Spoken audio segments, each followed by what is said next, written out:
Pouvez-vous nous expliquer comment reconnaître un adulte surdoué ou dit à haut potentiel? Alors, c'est une grande question parce que la littérature grand public a beaucoup essayé d'esquisser un profil un petit peu typique du haut potentiel et s'est rendu compte finalement, enfin on s'est rendu compte par la suite avec les recherches qui ont été menées qu'il n'y avait pas particulièrement de profil psychologique type. Alors moi-même, avant de me renseigner en fait sur le sujet, je m'étais formée une sorte un peu de mythe de la personne à haut potentiel. Alors on peut imaginer quelqu'un qui a une sorte de quête de perfection morale, comme ça, une forme de circonspection, de distance par rapport à des jugements généraux, voilà. Et puis le côté très intellectuel aussi dont on peut, qu'on s'imagine. Et finalement, quand j'ai été confrontée à beaucoup de hauts potentiels, j'ai été très très étonnée par la banalité en fait du surdoué. Alors quand je dis banalité, ça peut paraître péjoratif, mais c'est-à-dire qu'il est exactement comme tout le monde à la différence près qu'il va avoir des compétences cognitives qui vont être plus élevées. En termes de traits de personnalité, on ne constate pas nécessairement des choses qui sont récurrentes, contrairement à ce qu'on voudrait nous faire croire. Alors pour savoir qu'on est surdoué, il faut passer un bilan cognitif, étant donné que la définition même des hauts potentiels, alors si on en présente d'autres, je proposerai d'autres façons, mais il faut donc passer un bilan cognitif auprès d'un psychologue pour savoir si on est surdoué. Sur le passage du test, finalement, les gens sont souvent assez surpris de voir que c'est pas un test de personnalité, justement. Ils s'attendent un peu à se dire je vais aller. Voilà, souvent, c'est une démarche difficile et douloureuse qui prend plusieurs mois où la personne se questionne est-ce que je vais vraiment aller voir un thérapeute pour savoir si je suis surdouée, parce que faut l'assumer en fait, hein, de se dire je crois que je suis supérieure intellectuellement, voilà. Et en fait, ils s'attendent à ce qu'on leur fasse des questionnaires émotionnels sur leur sensibilité, sur leur créativité. Et en fait, on leur fait passer un test de QI, quoi. Donc, des questions logiques, des questions. Alors, contrairement à ce qu'on croit, il n'y a pas que des questions logiques. D'ailleurs, elles sont assez peu représentées dans le test de QI. Mais en tout cas, on a des choses qui sont quand même très. Qui sont associées à un test de QI. Et avec une exploration sur le plan de l'identité de la personne, de comment elle ressent les choses, qui est assez mince. On va faire une anamnèse, savoir quel était leur parcours, qu'est-ce qu'ils ressentent, comment ils pensent, etc. Mais on ne va pas aller plus loin, quoi.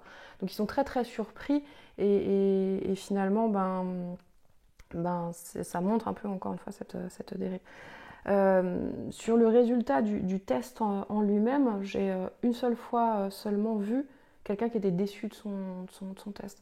Et cela, peu importe le résultat. C'est-à-dire, même quelqu'un qui est surdoué, très surdoué, alors parfois on a des surdoués qui vont se dire ah j'aurais quand même voulu être encore un peu plus haut, ou, voilà.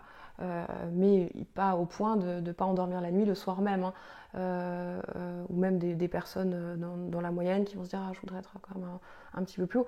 Globalement les gens ont une acceptation, oui, une forme de... Déjà quand on fait la démarche d'aller voir un thérapeute, c'est qu'on veut se confronter à une forme de vérité. Donc quand on veut se confronter à une forme de vérité, on peut imaginer qu'on est capable quand même d'encaisser la réalité de soi. Et puis comme je le disais tout à l'heure, finalement, je pense qu'on sent quand même un peu à l'intérieur de soi où on se situe, même si évidemment, il y a des jours où on va se croire absolument génial et des jours où on va se sentir absolument nul, ce qui est en fait une fluctuation humaine normale. Mais dans la globalité, si on arrive à se détacher un peu, à prendre la distance, on devrait. Donc les gens sont finalement souvent... sont rarement tristes ou déçus de leur test de QI et le vivent souvent comme un point de départ pour ensuite se comprendre mieux. Certains imaginent souvent, encore une fois en amont, je vais passer un test de QI, on va me dire que je suis au potentiel, le monde va s'ouvrir devant moi, je vais reprendre confiance en moi, je vais enfin pouvoir me dire ah ben c'est bon, je sais que je suis comme ça, donc j'ai beaucoup d'imagination, donc je suis en décalage, donc c'est pour ça que je me sens seule, etc. D'ailleurs, c'est un mouvement qui, dans une première phase, quand on apprend qu'on a au potentiel, est intéressante à traverser, hein, le fait de relire aussi en lien avec des caractéristiques. Mais finalement, On pourrait lire ça comme on pourrait lire un bouquin d'astrologie et se reconnaître dans n'importe quel signe. Et à partir du moment où ça fait sens et où on se l'approprie, finalement, il est là le travail thérapeutique. Et il n'est pas tellement dans la question de est-ce que c'est vrai ou est-ce que c'est pas vrai. La question, elle est comment je m'approprie ça et comment ça fait sens à l'intérieur de moi. Et si ça fait sens, on peut imaginer à un moment donné que ça m'aide à restructurer quelque chose sur le plan de mon identité, de ma vision de moi ou du monde qui me permettent d'avancer. Donc l'utilité de le savoir, elle peut être effectivement dans un premier temps liée à ça, au fait de pouvoir faire cette relecture de soi en fonction aussi de où on en est sur le plan du raisonnement. Ensuite, voilà, c'est un point de départ pour mener une thérapeutique un peu avec des éléments différents de soi, quoi. Quel conseil pourriez-vous donner à une personne surdouée en souffrance? Alors déjà, de ne pas rester dans la souffrance, ça c'est la première chose, hein, parce que c'est souvent la grande difficulté Enfin, quand on est en souffrance, il y a souvent une honte qui est associée au fait d'être en souffrance parce qu'on l'associe à une forme de fragilité. Et du coup, c'est difficile de s'assumer fragile. Et c'est d'autant plus difficile que si on s'assume fragile, devant quelqu'un, on associe ça ensuite à sa vision de soi-même. Et parfois, ça entraîne un cercle vicieux d'identification négative de soi qui finalement explique aussi pourquoi certaines personnes souffrent et finalement restent dans cet état de souffrance, vont aller sur des blogs, sur des sites internet, chercher des informations pour trouver des explications, mais en fait vont rester très seuls par rapport à ça. Soit on est entouré et effectivement on peut en parler à un entourage, le mieux c'est évidemment d'aller voir des thérapeutes si c'est possible pour essayer d'avancer là-dessus. Si cette souffrance, on va dire, elle se situe sur l'ensemble d'une vie, sur une échelle de 0 à 10, entre 7 et 10, là il faut faire quelque chose. Si encore une fois il n'y a pas de traumatisme majeur et de circonstances présentes particulièrement compliquées, il y a des choses à chercher sur le plan psychiatrique pour ensuite essayer d'être aidé psychiatrique ou cognitif ou la dépression, etc. Donc vraiment oui, de ne pas rester seul dans l'incompréhension de ce qui nous arrive et d'essayer de trouver quelqu'un en qui on a confiance pour pouvoir ensuite se sortir de cette souffrance. Est-ce qu'il y a des thérapeutes indiqués ou spécialisés dans ce domaine? Dans le domaine des personnes à haut potentiel, alors il y en a de plus en plus qui vont afficher une spécialisation sur le haut potentiel. Alors la question étant de savoir est-ce que ils connaissent vraiment le haut potentiel ou pas, parce que c'est quelque chose qui n'est pas encadré dans le sens où il n'y a pas de diplôme de je suis spécialiste sur le haut potentiel et quand j'ouvre mon cabinet. Donc là, ça peut être important pour la personne qui voudrait aller voir un thérapeute spécialisé dans le haut potentiel, d'avoir un minimum de connaissances sur le sujet pour pouvoir poser des questions au thérapeute et voir effectivement si le thérapeute il est un petit peu plus de la mouvance grand public ou s'il a une forme d'esprit critique aussi par rapport à ce qu'il peut entendre. Voilà, encore une fois, hein, penser en arborescence, l'hypersensibilité, ça a été véhiculé par des psychologues, donc on peut comprendre que d'autres psychologues aient adhéré à ça et se soient dit, discours d'autorité, s'ils l'ont dit, c'est qu'eux, ils ont étudié, c'est des spécialistes, c'est vrai, on peut le comprendre. Des concepts comme le HPE qui viennent de thérapeutes autoproclamés qui font de la détection par téléphone et où il n'y a pas de définition qui a été posée même par cette thérapeute en question. Là, on peut se dire qu'il y a peut-être un manque de rigueur au niveau du thérapeute et du coup, au niveau de l'analyse, ça peut être aussi un petit peu compliqué parce que si on n'est pas capable de faire la part des choses, on ne trouve pas les causes et si on ne trouve pas les causes, on n'a pas ensuite de plan d'action pour essayer d'aller mieux. Et justement, soit si on se pose des questions suite par exemple à cette vidéo et où on se dit non, j'ai quand même pas mal de caractéristiques, est-ce qu'il y a des questions un peu essentielles qu'on doit se poser, un peu basiques pour se dire là oui. Je pense que ça sert à rien Alors les caractéristiques, ça peut aider aussi dans le sens où finalement on se pose la question d'être à haut potentiel intellectuel en amont de s'identifier à des caractéristiques. On entend parler du sujet et on se dit c'est vrai que je me sens quand même des fois plus intelligent. C'est difficile à se l'avouer, mais des fois j'ai l'impression que les gens je suis frustrée, ils répondent pas exactement comme ils vont éluder rapidement les sujets, ils vont vite les clôturer, alors que moi j'ai envie qu'on approfondisse, qu'on aille plus loin, et puis ils n'ont jamais la culture, et on dirait que je les fatigue, et des choses qui reviennent souvent, par contre, chez les personnes à potentiel, qui sont assez logiques. Et c'est par rapport un peu à cette sensation-là que finalement, après, il y a une identification au niveau des caractéristiques, mais l'identification au niveau des caractéristiques, elle pourrait se faire chez n'importe qui. Donc, à partir du moment où c'est un questionnement de savoir pour de multiples raisons, des raisons identitaires, c'est-à-dire de se comprendre mieux, de se chercher, ou une curiosité intellectuelle, de savoir où on se situe dans le raisonnement, enfin, dans certaines particularités du raisonnement, comprendre certaines particularités aussi du raisonnement qu'on peut avoir, ça peut être intéressant de passer un test, quoi. Et est-ce que vous pouvez nous décrire en quelques secondes comment ça se passe justement un test, parce qu'on n'en a pas tous passé? Alors ça se passe en 3 étapes quand on a affaire à un psyché sérieux, c'est-à-dire un premier entretien préliminaire où en fait on discute, on fait connaissance, on essaie de comprendre la démarche de la personne, on va creuser sur les événements de vie, éventuellement traumatiques, sur la scolarité, enfin plein de choses. On va faire un peu un tour d'horizon de la personne. C'est aussi un moment pour répondre aux questions éventuellement des patients si ils ont des appréhensions par rapport au test, s'ils veulent savoir ce que c'est qu'un test, comment ça va se passer. Ensuite, il y a un deuxième entretien de passation de test en lui-même, où là, on fait juste des exercices, on est en face du psy et en fait, on répond à des questions. C'est des choses qui sont plutôt ludiques, c'est fait quand même pour être plutôt rigolo à passer, parce que sinon, il y aurait, encore une fois, un biais. Si ça intéresse certains et pas d'autres, si on se désintéresse, on va moins répondre et du coup, on ne va pas mesurer avec exactitude le QI. Et ensuite, un dernier entretien de restitution des résultats et du compte-rendu écrit. Ces 3 étapes, elles doivent être faites vraiment de préférence par le même thérapeute, parce qu'on a certains centres qui vont faire passer l'anamnèse par un psy, la passation par un autre, et puis la restitution soit par le même, soit encore par un autre. Et là, du coup, on n'a pas, parce qu'un test de QI, c'est fiable dans la mesure où il n'y a pas d'erreur possible, à part peut-être sur l'aspect un petit peu verbal, où il y a l'interprétation du psy qui va vraiment rentrer un tout petit peu en ligne de compte. Mais le test en lui-même, il est fiable.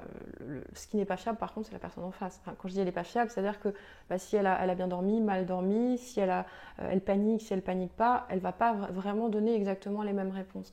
Alors, c'est pour ça que souvent, on donne un intervalle de confiance, on ne donne pas un QI bien tranché, et on imagine que cet intervalle de confiance, votre QI se situe entre temps et temps. Voilà, si vous êtes au max de votre forme, vous devriez arriver à ce score-là. Et si vous êtes en déprime et pas très bien, vous seriez plutôt là. Voilà, donc pourquoi c'est important que le psy fasse l'entretien préliminaire et la restitution et la passation, c'est que du coup, il va connaître un peu mieux la personne, il va pouvoir observer des choses pendant la passation et donc faire des lectures différentes des résultats. Il ne va pas juste regarder les résultats de manière, voilà, ça vaut 1 point, ça vaut 2 points. Il va se dire, là j'ai senti qu'il paniquait, que sa pensée bloquait et qu'en fait, il avait la réponse, mais que ça s'est refermé et voilà. Et donc du coup, on va au-delà du score chiffré, on va pouvoir analyser et avoir, surtout quand c'est des scores qui sont un petit peu à la lisière du haut potentiel ou qu'on a une hétérogénéité qui va être importante, tout cet aspect d'observation, il va être très important pour voir, là, est-ce qu'on a l'impression qu'il a justement, qu'il s'est mis un petit peu en échec parce qu'il n'avait pas confiance en lui, est-ce qu'on avait l'impression qu'il était très fatigué, et il n'y a que là, parce que voilà, normalement un thérapeute il doit pouvoir conclure à la fin de l'entretien, de dire oui ou non très clairement est-ce que vous êtes HP ou pas, parce que ça aussi on entend beaucoup de gens qui arrivent et qui disent j'ai passé un test de QI, on me dit oui et non, ou je sais pas. Et ça c'est compliqué. Alors évidemment, on est à 128 en théorie sur la représentation de ce que c'est qu'un test, c'est 130. Bon, voilà. Vous êtes à 128, est-ce que vous êtes à haut potentiel ou pas? Évidemment que vous êtes à haut potentiel, parce que vous le feriez demain, le test, vous auriez 131. Enfin, donc voilà. Et quelle est la moyenne française du QI? Alors la moyenne statistique, c'est 100, c'est-à-dire, mais c'est une représentation statistique qui représente en miroir 2 écarts types par rapport à la moyenne. Il me semble qu'en réalité, elle est plutôt autour de 98. Enfin, en tout cas, voilà, on est aux alentours de 100 de QI. Avec tout ce que l'on entend sur les surdoués, comment distinguer le vrai du faux? Alors j'ai appris à mes dépens par l'expérience. Au départ, quand j'ai ouvert mon cabinet, j'avais lu un petit peu ce qui est plus accessible parce que c'est quand même difficile de trouver des recherches vraiment fiables sur le haut potentiel si on s'y prend pas sérieusement. J'avais lu beaucoup de bouquins un peu grand public et je m'étais fait une sorte d'idée en lien avec ces lectures de ce que c'était qu'un haut potentiel intellectuel. Et je me souviens d'un premier petit patient qui avait vraiment une sorte de tableau clinique parfait de ce qu'on lisait ça et là. Alors il était très curieux, il avait un besoin de sens partout, il était un peu rebelle, il avait des problèmes avec l'autorité, il avait une hypersensibilité qui était très marquée sur plein de domaines, il cherchait de la compagnie des enfants plus âgés. Voilà, enfin on avait un tableau, je me souviens plus des caractéristiques exactes, mais qui était vraiment... j'ai beaucoup analysé cet enfant avant de me dire, mais là quand même ça correspond vraiment bien, quoi. Et au bout d'un moment, en me disant, je suis sûre de moi, en ayant comme appui un peu les lectures que j'avais pu faire, j'ai dit à ses parents qui n'étaient pas du tout dans cette question, je pense qu'il y a peut-être la possibilité qu'il ait un fonctionnement cognitif différent et que ça explique ses difficultés. Et les parents, ils n'étaient pas forcément pour le fait de lui faire passer un test de QI. Alors, ils se sont dit, discours d'autorité de la psy, on va lui faire passer un test de QI. Et il s'est avéré en fait que l'enfant n'était pas surdoué. Donc, ce genre de choses, quand on engage sa responsabilité de professionnel sur des choses qu'on pense avoir lues et qu'on pense être fiables, que en plus ça implique financièrement des choses pour les parents parce qu'il faut réaliser un bilan cognitif, c'est des choses qui sont assez difficiles à encaisser. C'était une sorte d'électrochoc où je me suis dit, oula, bon, on va reprendre tout depuis le départ et on va vraiment s'intéresser au potentiel et voir ce que c'est réellement, quoi. Donc là, je me suis formée, interrogée, questionnée en faisant vraiment abstraction de tout ce qu'on pouvait me raconter, en essayant de cheminer moi par rapport à ce que je pouvais lire en termes de sciences et surtout ce que je pouvais voir au niveau de mon cabinet. Et là, j'étais assez étonnée de voir, comme je vous le disais vraiment en tout début, une population si hétérogène, avec des gens qui... certains sont très hypersensibles, certains ne sont pas du tout hypersensibles, certains sont très bien intégrés socialement, certains ne sont pas intégrés socialement, certains sont tout le temps en train de se prendre la tête et de se poser plein de questions sur un milliard de choses, et d'autres au contraire ont une espèce de philosophie de détachement qui va être de profiter de la vie parce qu'ils ont préalablement, je sais pas, analysé le fait qu'on était impuissant, je sais pas, par rapport à la mort, et de se dire maintenant il faut avancer, etc. Donc vraiment des choses qui sont... alors si je reprends toute la littérature grand public que je peux voir, évidemment chaque surdoué je peux l'analyser et puis surligner dans les bouquins, oui lui il ressemble à ça, lui ressemble à ça, lui ressemble à ça. De la même manière que je peux prendre en fait n'importe quel individu dans la rue, lire un bouquin et puis dire lui il ressemble à ça, lui il ressemble à ça, lui il ressemble à ça. Et c'est là où finalement j'arrivais plus à plaquer comme ça aurait été très simple, très facile et plutôt agréable de se dire voilà, finalement j'ai un QI de temps, alors je suis comme ça. Déjà ça, intuitivement, c'est un petit peu particulier de se dire pourquoi à partir d'un certain QI j'aurais un tel... Enfin, comment ça influerait sur ma personnalité, sur ma perception des choses. Pourquoi alors, bien sûr, il y a des explications. On peut faire des lectures et des fois ça marche. Mais des fois, ça marche pas. Voilà, donc j'ai une dernière chose qui m'a peut-être énormément perturbée et qui a participé presque, on pourrait dire, à une forme de déconversion un peu de la littérature grand public, ça a été que, une fois qu'on dit au haut potentiel, vous êtes à haut potentiel, en fait, on lui donne une solution, soi-disant, une explication à ses difficultés. Vous souffrez d'hypersensibilité, c'est parce que vous êtes au potentiel. Vous êtes anxieux, c'est parce que vous êtes au potentiel. Vous êtes ci, ça, c'est parce que vous êtes au potentiel.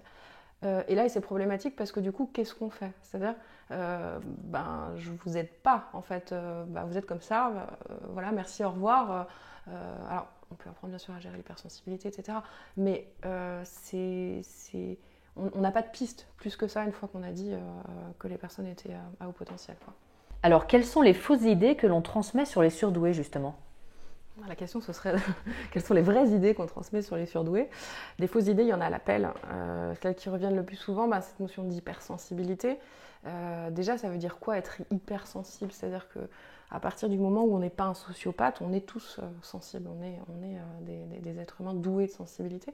Donc il faudrait déterminer une sorte de seuil en fait, à partir duquel on est hypersensible, et ça c'est très très compliqué parce que ça dépend vraiment de la façon aussi, une forme de tolérance un peu interne aussi à gérer des bouleversements émotionnels. En clair, vous pourriez avoir une sensibilité très très intense à plein de choses et finalement très rapidement digérer et intégrer ça. Et je vous poserai la question de savoir est-ce que vous êtes hypersensible, vous pourriez me dire non, pas particulièrement, parce qu'en fait vous gérez cette intensité émotionnelle. À l'inverse, quelqu'un qui aura un seuil de sensibilité qui serait un peu plus bas mais qui paniquerait beaucoup plus rapidement par rapport au fait qu'il ne contrôle pas son environnement parce que l'émotion à un moment donné monte, dirait moi je suis hypersensible. Donc c'est très très compliqué de pouvoir déterminer qu'est-ce que c'est l'hypersensibilité. Donc finalement c'est une notion qui est un peu fourre-tout, et encore une fois pour le grand public on entend des fois des contradictions qui sont patentes. Certaines personnes qui vont se dire en fait l'hypersensible c'est celui qui comprend mieux les émotions des autres, d'autres qui vont dire c'est quelqu'un qui comprend mieux, qui est mieux connecté aux siennes, d'autres qui vont dire c'est quelqu'un qui ne maîtrise pas les siennes, et d'autres qui vont dire celui qui ne comprend pas celles des autres. Voilà, donc en fait, ce qui est aussi intéressant, c'est que la définition de l'hypersensibilité telle qu'elle est représentée par le grand public, elle n'a absolument rien à voir avec la définition en psychologie. La définition en psychologie de l'hypersensibilité, c'est une sorte d'hyperréactivité sensorielle. C'est-à-dire, ça va être des manifestations physiques, physiologiques qui vont être plus intenses. Exemple, je regarde un film d'horreur et j'ai les poils qui s'irrissent, ou j'ai une accélération du rythme cardiaque, je commence à avoir les mains moites, la voix qui tremble, etc. Donc c'est des manifestations qui sont physiques et qui n'ont pas nécessairement de lien avec ce qu'on appelle l'intensité subjective, c'est-à-dire la façon dont je vais vivre l'émotion. Alors, intuitivement, ça pouvait paraître être une bonne idée au départ d'assimiler le haut potentiel avec l'hypersensibilité, dans la mesure où plus on va faire de liens, plus on va analyser une situation, plus on va avoir une grande mémoire, donc plus le traitement cognitif de l'information va être dense, plus on peut s'imaginer que ça crée une intensité au niveau du vécu subjectif. Mais la question, encore une fois, après, c'est comment finalement on gère cette intensité. Est-ce qu'on a la structure interne pour pouvoir gérer cette hypersensibilité ? Un exemple que je donne souvent, c'est par exemple mon chat est mort. Si j'ai une très très bonne mémoire, mon chat est mort, je vais me rappeler de beaucoup plus d'événements que j'ai vécu avec mon chat que quelqu'un qui a une moins bonne mémoire. On peut imaginer, statistiquement, plus on a un QI élevé, plus on a une bonne mémoire. Donc là, ça va entraîner que tous ces événements dont je vais me rappeler avec mon chat, ça va me faire encore plus souffrir. Si vous commencez à revisiter les vidéos, les photos, etc., ça va entraîner une intensité émotionnelle qui va être supérieure.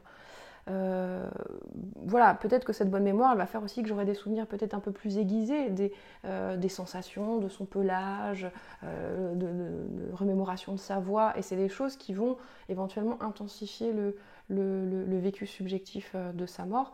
Et on peut imaginer aussi que si j'ai un traitement de l'information qui est plus dense, que ça me fasse me poser des questions sur mais finalement hier il était là, aujourd'hui il n'est plus là, mais il est où, et finalement qu'est-ce que la mort, et finalement me ramener à l'angoisse de ma propre mort, de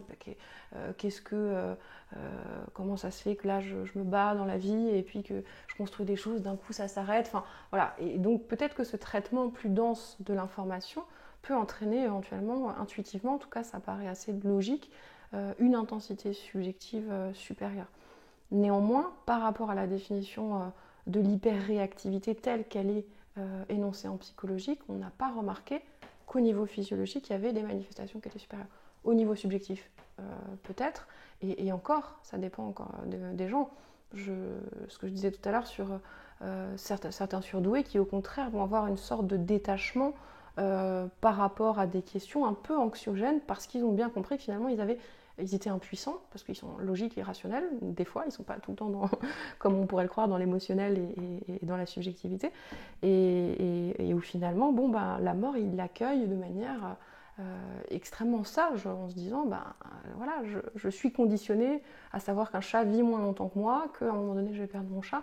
Et il y a presque une préparation au deuil qui se fait en amont due aux facultés intellectuelles et qui pourrait engendrer le fait que en fait je le vive de manière un peu triste, mais pas non plus plus que ça, quoi.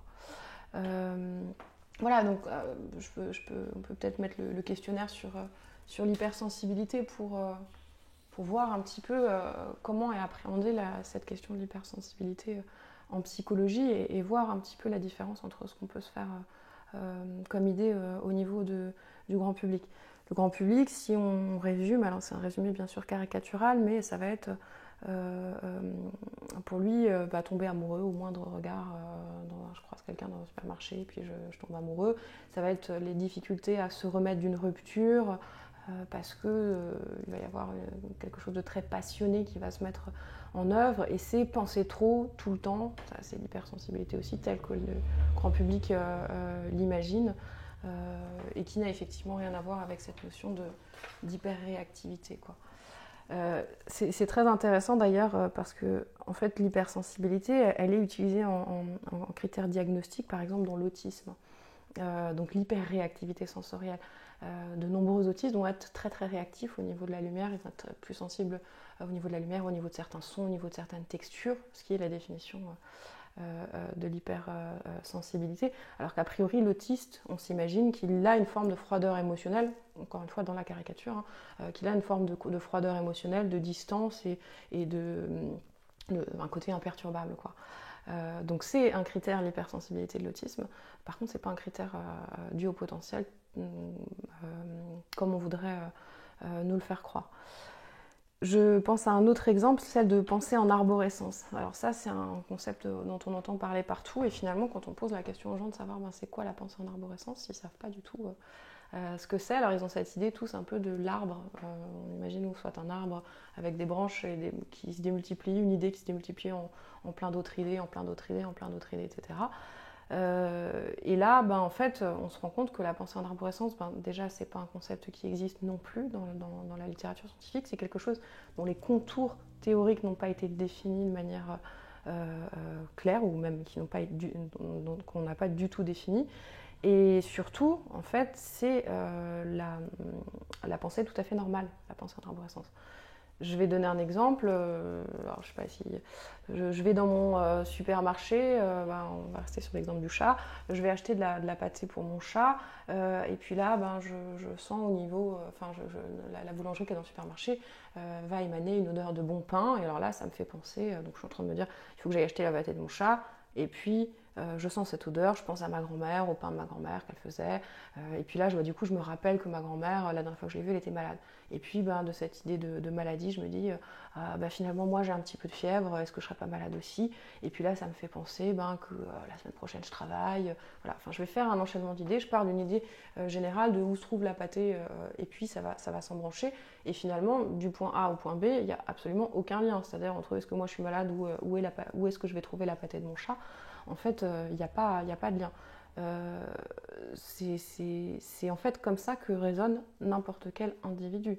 Si on mettait un petit micro dans la tête des gens, ils font des sauts comme ça d'idées où une idée se démultiplie en 3 autres idées, en 4 autres idées, etc. Encore une fois, intuitivement, ça aurait pu être intéressant cette idée que le haut potentiel, il pourrait avoir, si on va dire celui qui a un QI de 90, il a un petit arbre comme ça, le haut potentiel, on aurait pu imaginer qu'il a un arbre comme ça. Ce que je veux dire par là, c'est que plus on va avoir un traitement de l'information qui va être dense, on va être capable de faire de connexions, plus on peut imaginer que ces connexions vont être importantes. Intuitivement, c'est intéressant. Ça n'empêche pas que ce n'est pas une caractéristique du haut potentiel, c'est une caractéristique des personnes normales, des personnes à haut potentiel. C'est une caractéristique quand c'est vraiment très excessif, c'est-à-dire on dit souvent le haut potentiel, il va passer du coq à l'âne. Passer du coq à l'âne, c'est une caractéristique du TDAH par exemple. Donc le TDAH, trouble déficitaire de l'attention avec ou sans hyperactivité, il va, vu qu'il a un problème de concentration, penser à quelque chose, oublier, passer à quelque chose et en fait se perdre dans cette idée d'embranchement un petit peu et ne plus savoir d'où il est parti. Chez les surdoués, on constate qu'il y a une capacité, statistiquement, encore une fois, ça n'a rien à voir sur le plan individuel, c'est pas forcément le cas, mais statistiquement, il y a une plus grande capacité de convergence, c'est-à-dire une plus grande capacité de partir d'une idée, d'aller loin et de revenir à cette idée et à la limite de conclure ou de tirer des conséquences de cette idée. Donc passer du coq à l'âne, c'est une caractéristique qui est plutôt en lien avec un trouble déficitaire de l'attention, Quand c'est vraiment excessif, du type ça suit aucune logique, une idée, puis une autre idée, puis une autre idée, là on est carrément dans ce qu'on peut appeler la fuite des idées, et qui est en lien plutôt avec des choses de l'ordre de la psychose, du trouble bipolaire, et qui n'ont encore une fois rien à voir avec le haut potentiel intellectuel. Quelles conséquences on s'est mises sur les surdoués? Alors, à mon sens, en tant que psy, de très graves conséquences. Alors, quand je dis très grave, évidemment, c'est à l'échelle des personnes que je vais suivre et que je vois affluer aussi dans mon cabinet où je vois qu'il y a des prises en charge par d'autres personnes qui ont été faites dans une méconnaissance en fait du sujet. Alors pourquoi je dis que c'est très grave? On va imaginer un patient un peu typique qui va être, je sais pas, une sorte de stéréotype de différents patients que je pourrais recevoir pour un peu illustrer la dangerosité de la chose.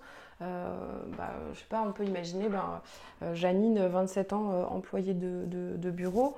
Donc on va imaginer qu'elle a été identifiée à haut potentiel quand elle était en fin de maternelle parce qu'elle savait déjà lire. C'est souvent dans cette configuration qu'on fait passer un test de QI aux enfants. Donc elle savait déjà lire à la fin de la moyenne section. On voulait lui faire sauter la grande section pour l'amener en CP. On s'est rendu compte qu'elle était à haut potentiel intellectuel. Par la suite, Janine, forte de son avance scolaire, elle ne s'est pas très bien intégrée avec ses autres camarades. Elle a souffert de harcèlement scolaire, elle a souffert de phobie sociale, elle a souffert d'un trouble anxieux généralisé avec des TOC. Puis elle s'est construit qu'un cas comme elle a pu, et puis elle est arrivée au niveau de l'université, là elle a redoublé.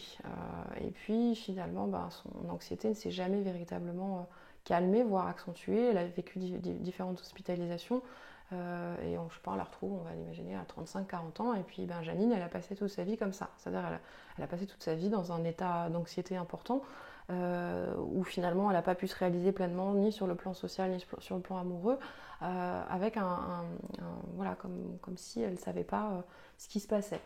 Et elle a été suivie par de nombreux thérapeutes qui ont tous dit en fait, vous êtes anxieuse parce que vous êtes à haut potentiel intellectuel. Parce que ça, c'est une idée qu'on retrouve très fréquemment. La personne surdouée, soi-disant, vu qu'elle imagine beaucoup plus loin, vu qu'elle réfléchit beaucoup, vu qu'elle a tendance à anticiper de manière un peu rationnelle les possibilités de catastrophe, elle est comme ça dans une forme d'anxiété un peu anticipatrice constante qui est très difficile à vivre. Donc la relecture de son parcours qu'elle a pu faire avec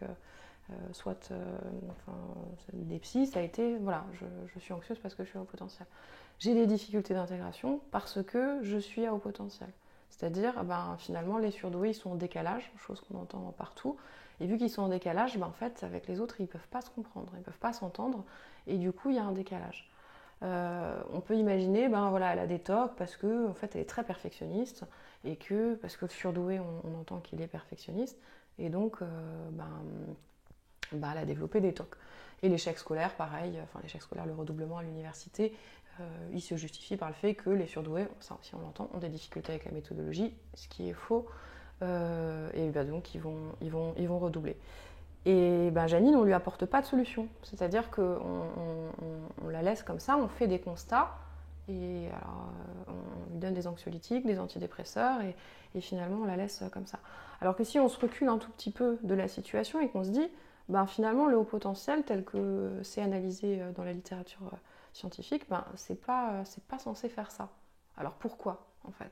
Et là on mène des explorations complémentaires. Admettons, on s'imagine qu'en fait Janine elle est surdouée certes, mais elle est aussi autiste Asperger. Et que finalement son autisme, son haut potentiel, ça lui a permis en fait de camoufler certains symptômes de l'autisme à un âge où elle n'avait pas même conscience elle-même de camoufler les choses. On va imaginer qu'elle avait des difficultés vraiment importantes de compréhension des codes sociaux, mais comme elle fonctionnait bien sur le plan cognitif, elle analysait que quand on dit bonjour, il faut répondre oui, bonjour, qu'il faut regarder les gens dans les yeux, sinon les gens vont vous regarder un peu bizarrement, quand une personne pose la question comment ça va, il faut répondre et toi. Donc elle va analyser de manière un petit peu rationnelle tout ça, et finalement elle va plaquer des comportements qui vont être un peu appris, sans forcément se rendre compte que c'est une construction, parce que elle ne va pas savoir comment ça se passe chez les autres en fait.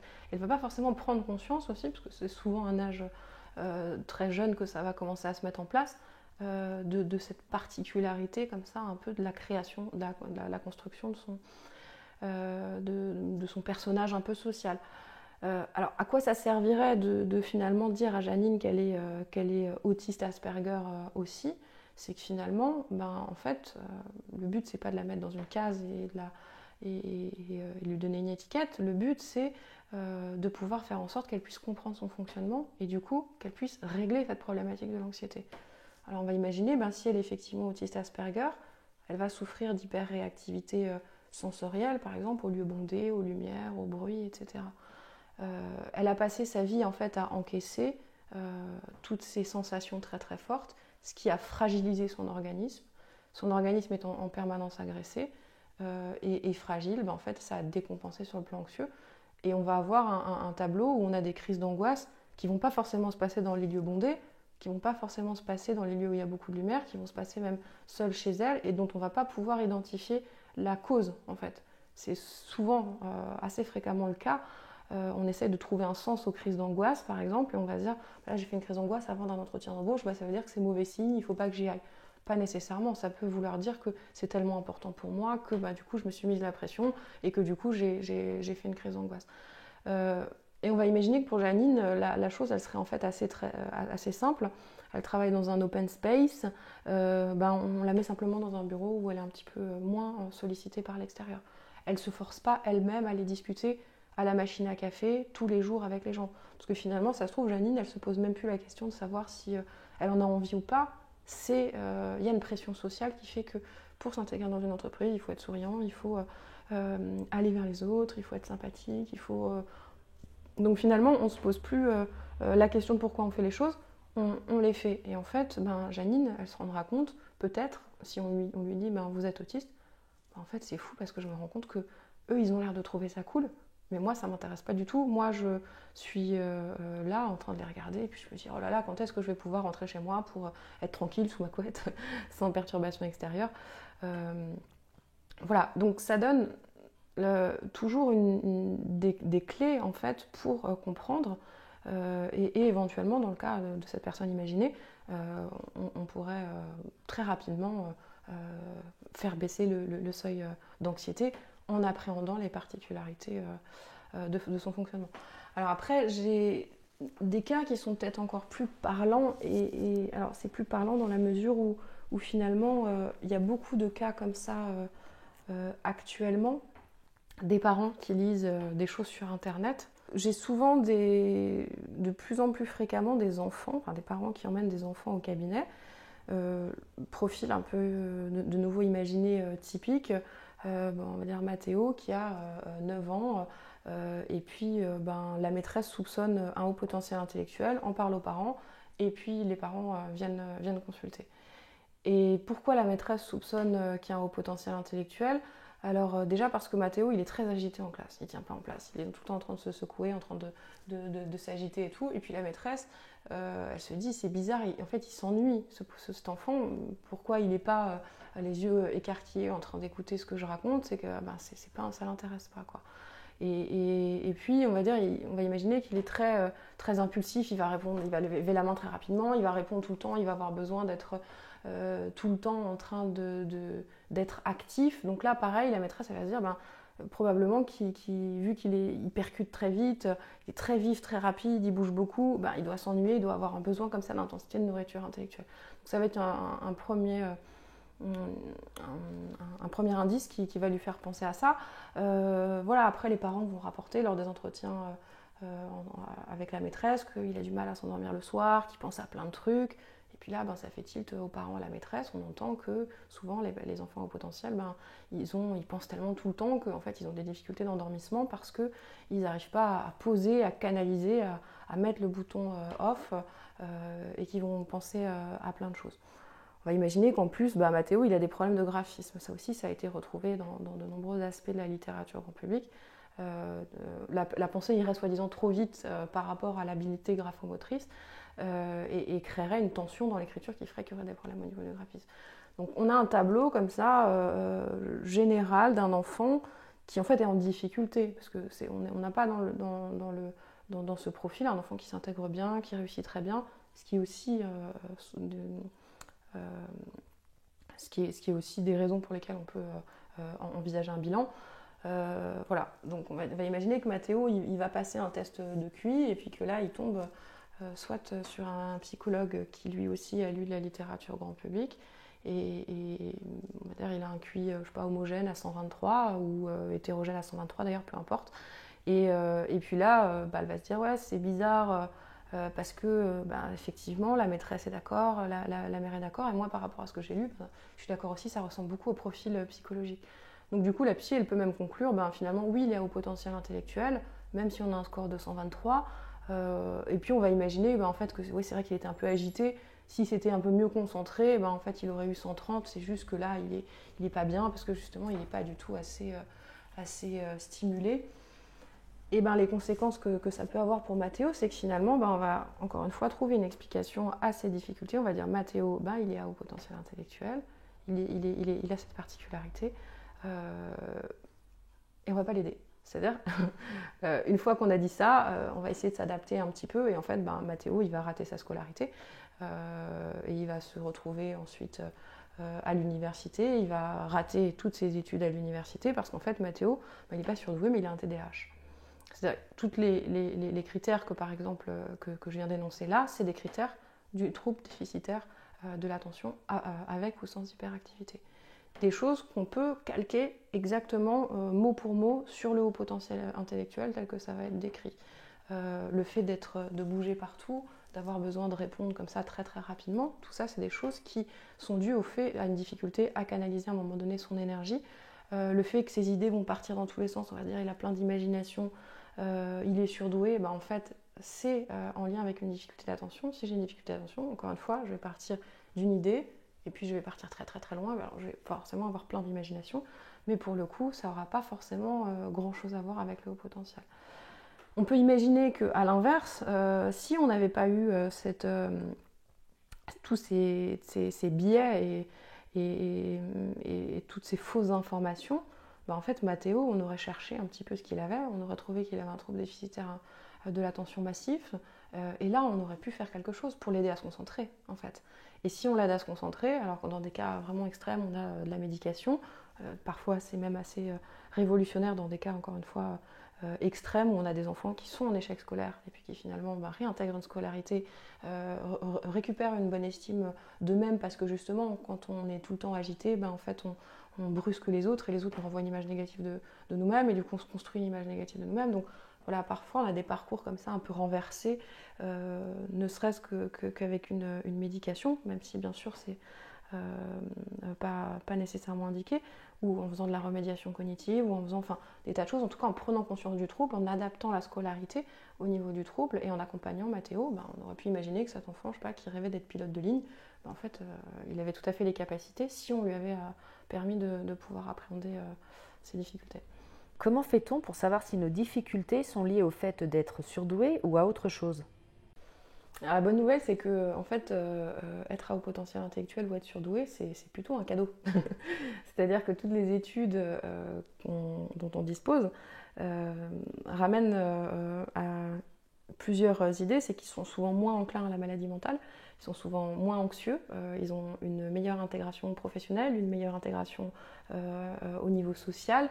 En fait, voilà, toutes les choses vraiment fiables qu'on peut avoir sur le sujet, ça tend à dire que sur le plan statistique, en fait c'est plutôt cool. Voilà, ça ne veut pas dire que si on est déprimé, qu'on a raté sa vie, qu'on n'arrive pas à s'intégrer, on n'est pas surdoué. Et ça ne veut pas dire que si on n'est pas anxieux et que on réussit bien sa vie, on est forcément surdoué. Encore une fois, c'est des représentations statistiques. Donc sur le plan individuel, ça n'a absolument aucune pertinence dans le sens où ça ne représente jamais un individu à part entière, ça représente un ensemble. Moi, ce que mon expérience, elle me dit, c'est que finalement, s'il n'y a pas de traumatisme majeur, alors quand je dis traumatisme majeur, je dis des choses vraiment violentes, c'est-à-dire de la violence physique dans l'enfance répétée, des viols, des carences vraiment éducatives prononcées, des choses, un environnement vraiment très très déstructuré. S'il n'y a pas de traumatisme majeur et que dans le présent, il n'y a pas de difficulté contextuelle majeurs, de type j'ai plus d'argent parce que je viens de perdre mon travail, de type je suis en plein deuil de mon conjoint ou de mon fils ou de ma fille. Voilà, un haut potentiel intellectuel qui vient consulter, en 10 séances, il devrait aller relativement bien. Alors, relativement bien, encore une fois, ça dépend du seuil de tolérance de chacun. Certaines personnes vont vouloir être tout le temps tellement heureuses que du coup, elles vont peut-être avoir une attente qui va être trop importante. Mais en tout cas, on doit être dans un seuil de souffrance qui doit être relativement normal et inhérent aux fluctuations de la vie. Sinon, c'est qu'il y a autre chose. Alors, autre chose, traumatisme ou éventuellement troubles psychiatriques ou troubles de type TDAH, ou ça peut être de l'autisme, ou ça peut être une dépression. Alors ça aussi, j'ai eu quelques patients à haut potentiel intellectuel qui avaient en plus une dépression et qui du coup avaient tendance à associer, pour caricaturer un petit peu la dépression, c'est comme si la personne elle avait un voile noir devant les yeux et qu'elle analysait toute la réalité avec ce voile noir devant les yeux. Donc en fait, on regarde la même pièce mais on ne voit pas la même chose. C'est-à-dire que là, moi, où je vais voir qu'il fait beau, qu'il y a du soleil, qu'il y a des petits papillons qui sortent, la personne, elle va regarder que là, à côté, il y a une plante qui a l'air de manquer d'eau et qui est en train de mourir. C'est-à-dire que toute la perception de la réalité, elle va être influée par l'espèce d'équilibre biochimique du cerveau qui est déréglé et va faire qu'il y a des représentations avec une coloration négative dominante. Donc cette personne-là qui a au potentiel et qui est en dépression, en fait, elle va faire des liens très intelligents sur sa situation pour se justifier qu'elle est dans une impasse et qu'elle ne peut pas s'en sortir. Donc là, si on la croit, si on rentre dans son mécanisme et on a d'autant plus de raisons de la croire qu'elle va être intelligente et qu'elle va avoir de bons arguments, en fait, encore une fois, on ne l'aide pas. Donc là, de nouveau, la question l'intérêt de dire vous êtes, c'est pas parce que vous êtes à haut potentiel que vous souffrez, mais c'est parce que vous avez une dépression, il a tout son sens parce que en disant il y a de la dépression, on dit voilà, votre perception de la réalité, aussi intelligent que vous soyez, aussi pertinent dans les réflexions que vous pouvez avoir sur le fait que de la crise sanitaire et de toutes les raisons qu'il y aurait d'être en souffrance, vous êtes en souffrance parce que vous êtes en dépression et pas parce qu'il y a des raisons objectives, parce qu'il y en aura toujours d'être malheureux, quoi. Certaines personnes avec des pathologies particulières sont-elles plus enclines à s'identifier au profil surdoué décrit par les médias ? Il faudrait faire des études pour pouvoir répondre vraiment précisément à la question. Je peux vous répondre un peu de mon sentiment général sans pouvoir affirmer quoi que ce soit. J'ai le sentiment qu'il y a beaucoup justement de TDAH qui vont s'identifier au profil HP tel qu'il est décrit dans les médias, en lien, comme je vous le disais, alors pour le coup dans le TDAH il y a aussi des hypersensibilités. Alors, hypersensibilité, c'est-à-dire hyperréactivité au bruit, à la lumière, etc. Donc voilà, on peut avoir du coup une porte d'entrée vers une identification de la personne TDAH vers un profil HP. Ce que je disais tout à l'heure, cette idée de je saute du coq à l'âne, donc de penser en arborescence, finalement, c'est très caractéristique du TDAH. Donc on va aussi voir pas mal de personnes qui vont avoir tendance à s'identifier au profil HP plus qu'au profil TDAH. Après, on a des profils borderline qui ont tendance aussi beaucoup à s'identifier par rapport un peu à l'aspect dysphorique du borderline qui du coup entraîne qu'on va avoir besoin de se créer une identité, de se construire une identité. Alors, bien évidemment, on a aussi les personnalités narcissiques, ça paraît assez logique, c'est-à-dire que on peut se poser la question, toutes les personnes qui sont un peu autodiagnostiquées surdouées, alors on peut se poser la question, être presque sûr de manière intime qu'on est surdoué sans avoir passé de test de QI. Mais c'est quand même très difficile à tenir, je sais pas, à son entourage, à sa famille, à son conjoint, de dire je suis surdoué et j'ai pas passé de test. Alors pourquoi c'est difficile à tenir ? Parce que ça suppose d'avoir quand même relativement confiance en ses capacités pour être sûr que finalement si je me retrouve avec quelqu'un de plus intelligent que moi en face, il ne va pas se rendre compte que finalement je ne suis pas aussi intelligent que ça. Voilà, donc on peut imaginer que parmi les personnes autodiagnostiquées, il y a beaucoup de personnalités un peu structurellement narcissiques. Maintenant, voilà, c'est des tendances. Le borderline, il a une forme d'hypersensibilité. Alors, juste pas d'hyperréactivité, mais en tout cas, il peut avoir une très très grande susceptibilité parce que justement, il est fragile, il est dans un état de fragilité et il va avoir tendance, je ne sais pas si j'ai pas du tout confiance en moi, mon ami me dit ah bah dis donc, t'as pas bonne mine aujourd'hui. Ah bah, je vais me dire ah bah, ça y est, je suis horrible, c'est extrêmement grave parce que je suis en état de fragilité par rapport à ça. Est-ce que vous pouvez préciser ce qu'est une personne borderline? Alors, une personne borderline, ça va être une personne qui va avoir au niveau de la structure psychique une certaine fragilité un petit peu sur le plan identitaire, hein, qui du coup va être un petit peu à la lisière entre la névrose et la psychose. Alors là, on est dans de la théorie, hein.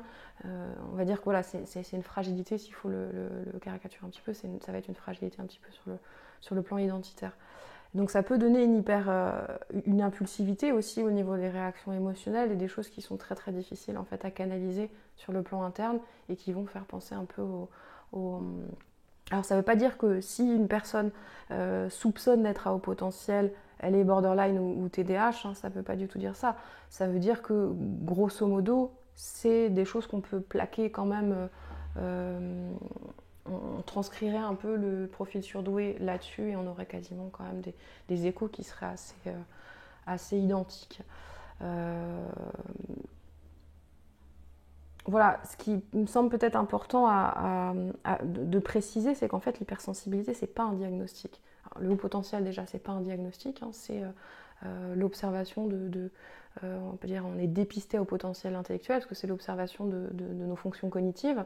L'hypersensibilité, c'est pas un diagnostic au sens de, c'est une pathologie en soi. En fait, c'est un symptôme de quelque chose d'autre. Et ça, on l'oublie tout le temps quand on dit, je suis hypersensible. Ok, bon.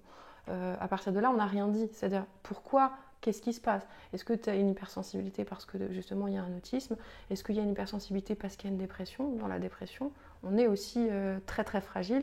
Les lumières, les bruits, ça va être parce qu'il y a une fatigue de l'organisme, ça va être beaucoup plus intense.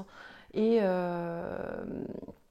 la susceptibilité, pareil, au jugement des autres, au regard d'autrui, et une tendance du coup à suranalyser. Alors je ne parle pas d'une dépression massive où la personne va être dans un état de vide un peu mental absolu, mais vraiment une dépression comme ça légère où la personne va se remettre en question en permanence, va se dire s'il a dit ça c'est parce que je suis nulle, ou s'il a voulu dire ça parce que ça, et en fait ça, et puis tout ça ça veut dire que je suis nulle. Et voilà, et ça, encore une fois, c'est la représentation que se font les personnes de l'hypersensibilité. Donc, une fois qu'on constate, on se dit, ah là, peut-être quand même, alors déjà, on pose la définition, est-ce que je suis hyper réactif ou est-ce que simplement j'ai une difficulté de gestion de mes émotions? Si j'ai une difficulté de gestion de mes émotions, ok, pourquoi? Et comment ensuite je vais pouvoir faire pour essayer d'enrayer cette difficulté ou de l'atténuer ou alors de l'intégrer de manière harmonieuse à mon identité. Voilà, est-ce que c'est finalement constitutif de mon identité, cette hypersensibilité, cette hyperréactivité, ou alors est-ce que c'est un peu l'expression d'une souffrance tout simplement? S'il faut résumer le profil clinique tel qu'il a été décrit par la littérature grand public, en fait c'est ni plus ni moins que le profil de la souffrance. C'est-à-dire le profil de la souffrance humaine. N'importe quelle personne en souffrance va se dire ah bah ouais ça me correspond, ça me correspond, ça me correspond, ça me correspond. Donc voilà, à partir de là, on doit effectivement explorer pourquoi il y a de la souffrance pour essayer ensuite de venir en aide aux gens. Et c'est aussi pour ça que tant de personnes soupçonnent d'être surdouées parce que toutes ces caractéristiques, ils peuvent les vivre à un moment ou à un autre. C'est ça. En fait, on peut tous les vivre à un moment donné ou à un autre, hein. On peut même imaginer que, je disais tout à l'heure, le seul qui n'est pas sensible, c'est le sociopathe, mais on peut même imaginer que le sociopathe, il a des moments d'hypersensibilité quand ça va le toucher lui, hein. Si par exemple, il perd une guerre psychologique contre quelqu'un, on peut imaginer qu'il peut le vivre de manière extrêmement intense et se dire même qu'il est hypersensible. Donc oui, on est tous surdoués selon la littérature grand public. Alors après, je dis ça, mais par exemple au niveau de mon cabinet, j'ai assez peu de personnes qui se trompent. C'est-à-dire, des personnes qui finalement viennent avec une suspicion de haut potentiel et à qui il faut dire non, je suis désolée, c'est pas ça. Il arrive assez fréquemment qu'il y ait aussi autre chose en fait. Mais il y a quand même très fréquemment. Je me suis posé la question de savoir pourquoi, parce que ça pourrait, ce serait intéressant. Mon sentiment, c'est peut-être que on a tous un peu inconsciemment quand même on arrive un peu à se situer les uns par rapport aux autres sur le plan intellectuel, à être un peu sincère avec soi. Quand je dis ça, c'est-à-dire que on a tous été en contact avec des gens différents qui venaient quand même de milieux différents, sauf si vraiment on a été élevé dans une secte ou dans quelque chose de très... Et en fait, on se rend très vite compte, je parle à cette personne, elle semble comprendre ce que je lui dis, ou alors cette personne me parle et je semble moi ne pas comprendre ce qu'elle dit parce qu'elle va trop loin. Donc je pense qu'on arrive un peu subjectivement quand même à se situer et que finalement c'est pas, contrairement à ce qu'on croit, qu'on est jamais honnête avec soi. En tout cas, par rapport à cet aspect-là, je trouve ça assez pertinent. Donc, ce que je veux dire par là, c'est que oui, souvent il y a du haut potentiel, que la question du haut potentiel, elle est aussi très intéressante dans l'appréhension thérapeutique globale pour revisiter éventuellement son vécu et se comprendre mieux, comprendre son rapport aux autres de manière différente. Mais que souvent, quand il y a une souffrance vraiment qui est trop importante, il y a autre chose d'associé qu'il faut aller chercher. Est-ce que vous pouvez nous expliquer pourquoi les surdoués ou dits haut potentiel ou HP sont à la mode depuis quelques années ? Je peux vous donner que mon interprétation un peu du phénomène, parce que bien sûr c'est toujours plus complexe que ça n'y paraît. Alors j'ai le sentiment que ces dernières années, il y a eu une forte perte de repères en fait, à différents niveaux. Par exemple, l'éducation, les modèles éducatifs qui ont changé, où on a placé l'enfant quand même au centre de la famille, où voilà, il n'y avait plus cet aspect où l'enfant il vient être une forme de continuation de la réussite parentale, mais où il s'inscrit très jeune en tant qu'individu. Des choses qu'on croyait un petit peu acquises, comme par exemple le principe masculin-féminin, on est né fille ou garçon au départ. C'est des choses qui ont été aussi questionnées avec voilà, aujourd'hui tous les questionnements qu'on peut avoir. Au niveau de la structure familiale, même, il y a des choses qui ont énormément changé. Les familles monoparentales, c'est des choses qu'on ne voyait pas encore il y a quelques temps. Le fait de pouvoir avoir plusieurs conjoints au cours d'une vie, ou même le modèle du travail, dans le sens où finalement, avant, on avait une vocation, une carrière, et puis on faisait ça un peu toute sa vie. Maintenant, on se reforme, on change de carrière, voilà. Donc tout ça finalement, c'était un peu des repères qui étaient des formes de structure qu'on suivait et qui nous donnaient des indications, quoi. Tout ça s'est un peu métamorphosé. Donc j'imagine que l'individu, face à cette perte de repères, il a tendance un peu à se recentrer sur lui-même pour retrouver un peu des repères internes, de sorte à pouvoir ensuite avancer. Alors, avant d'aborder la question peut-être des personnes à haut potentiel, on voit que la psychologie, de manière générale, est à la mode. Alors, la psychologie, le développement personnel, le yoga, la sophrologie, la quête de soi. Donc, c'est-à-dire regarder en fait à l'intérieur pour essayer de mieux se comprendre et de mieux se trouver en fait. J'ai le sentiment que du coup, cette mode des hauts potentiels, elle s'est inscrite aussi dans cette idée un peu de on va se chercher soi, on va à la découverte de soi, on va trouver des repères un peu identitaires à l'intérieur de soi. Et donc pour finir, que penser de cette mode des surdoués ? Alors je pense que c'est une très bonne chose dans un premier temps parce que finalement c'est un sujet qui est très peu étudié et dont on ne connaît pas grand-chose.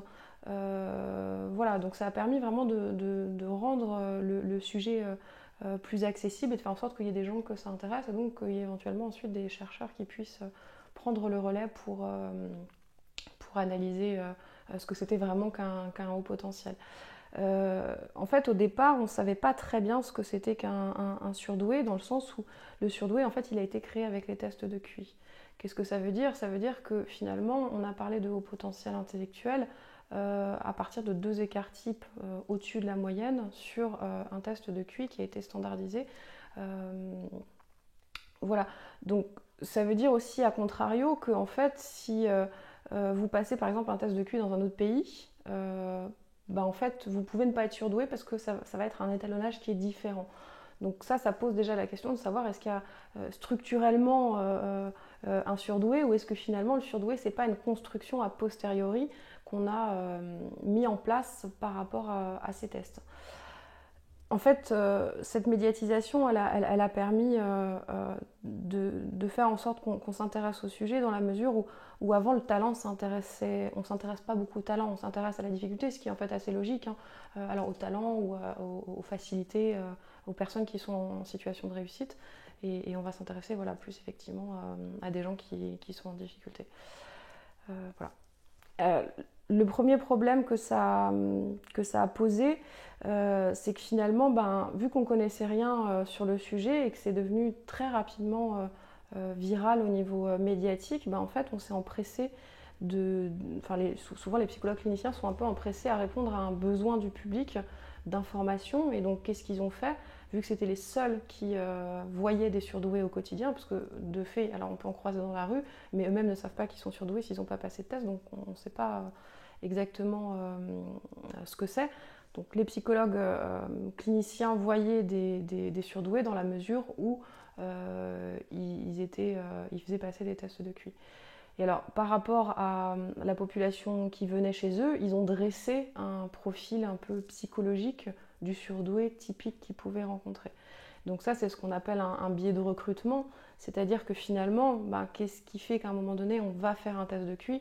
C'est qu'on a un questionnement, quel qu'il soit une souffrance, soit un questionnement sur ses capacités, soit à un moment donné qu'on est en échec scolaire ou au contraire qu'on réussit très bien.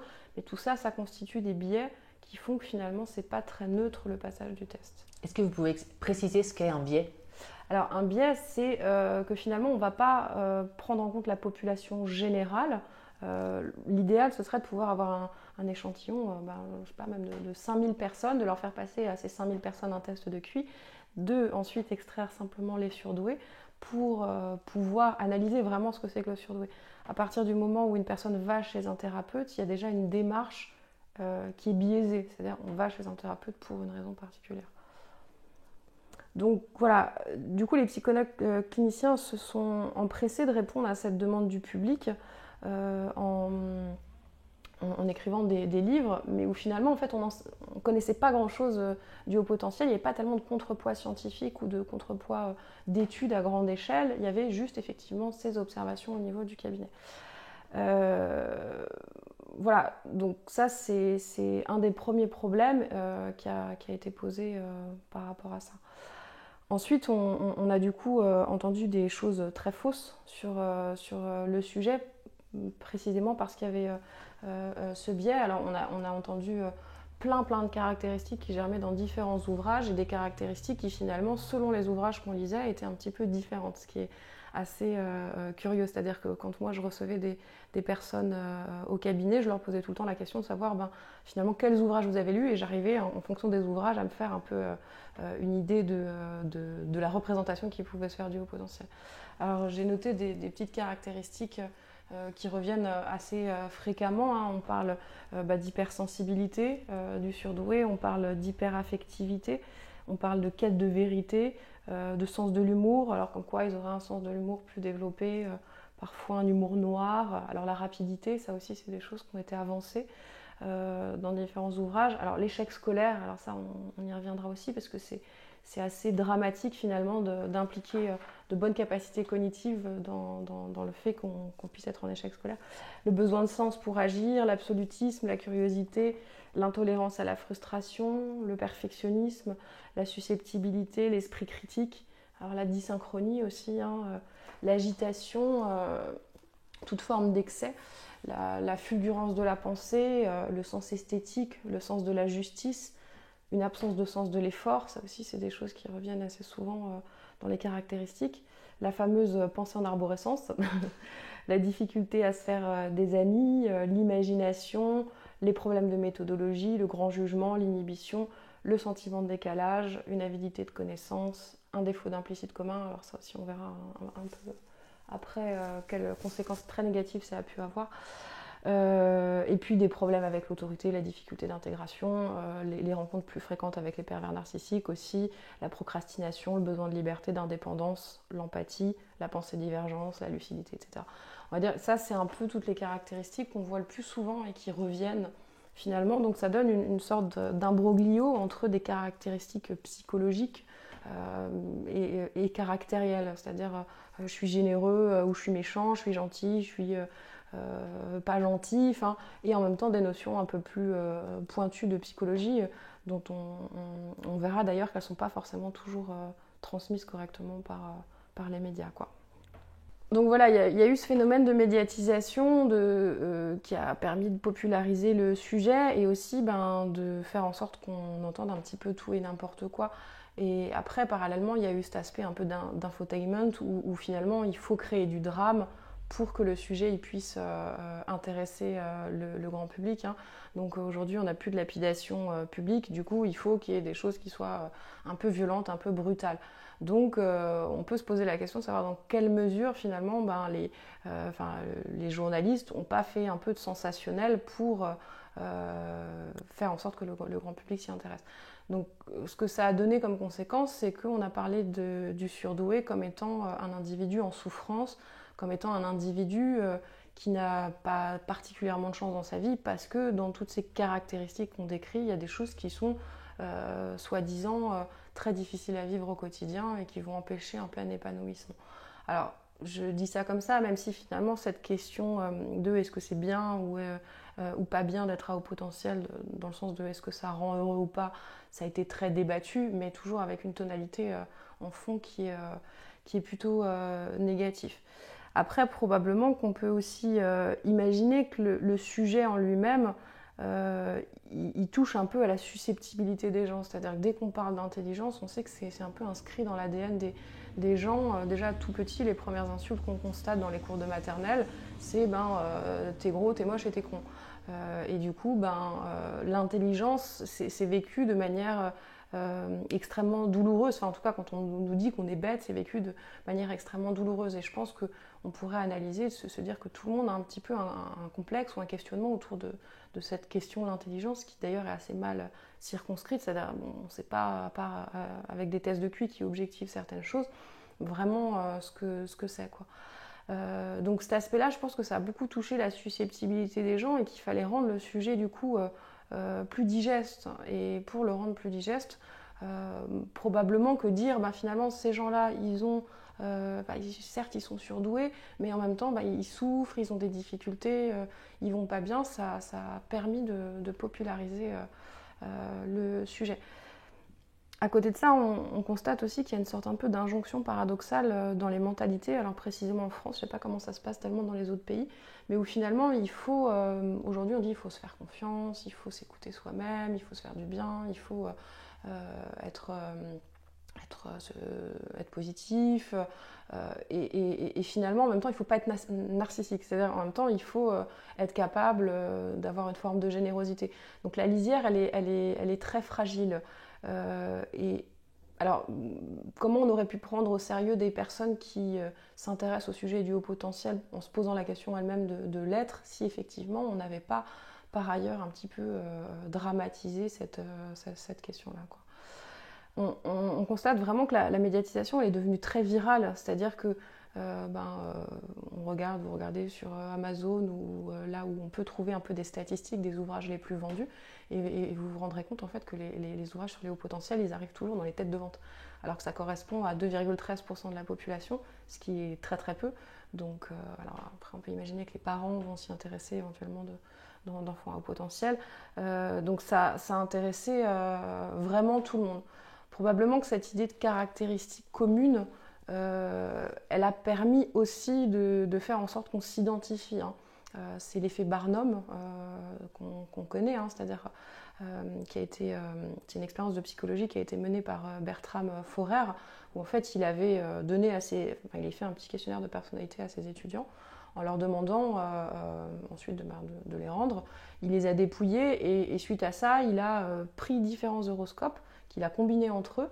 Et il a donné à chaque étudiant exactement la même combinaison en fait, des différents horoscopes en leur disant par contre spécifiquement que ça s'adressait à eux. Donc vraiment des généralités psychologiques sur le fonctionnement humain. Et il leur a demandé de noter de 0 à 5 finalement si ça leur correspondait ou si ça leur correspondait pas. Et en fait la moyenne des étudiants ont répondu à 4,26 je crois sur 5 donc pour voir qu'effectivement ça leur correspondait. Dans l'absolu, si je dis à une assemblée qui a confiance vraiment en lui, il y a toujours un aspect où on a confiance en soi, il y a toujours un aspect où on n'a pas confiance en soi.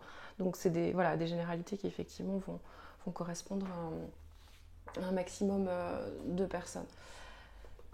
À partir de là, donc cette médiatisation, forcément, il y a des gens qui ont essayé un peu de probablement de tirer leur épingle du jeu et de pouvoir exister médiatiquement dans ce sujet.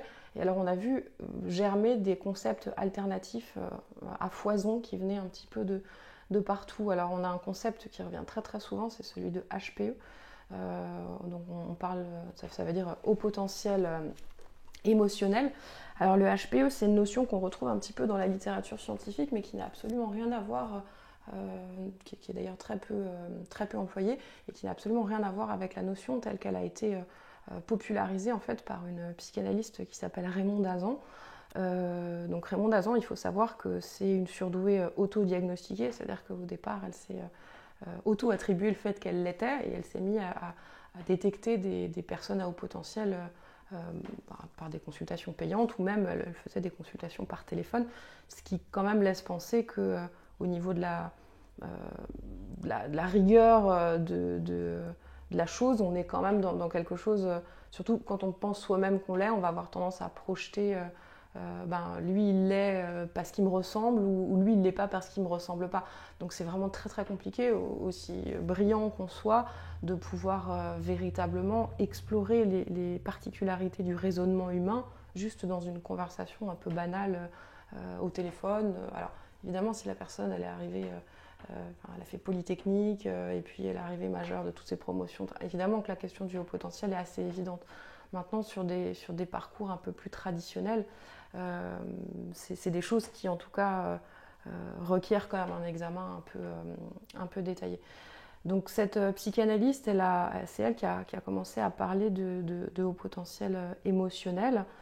Probablement, alors il faudrait lui poser la question, mais c'est un peu une sorte de synonyme d'hypersensibilité, c'est-à-dire que le haut potentiel émotionnel, il aurait, selon le grand public, une forme d'appréhension plus intense, une intensité comme ça émotionnelle un peu supérieure.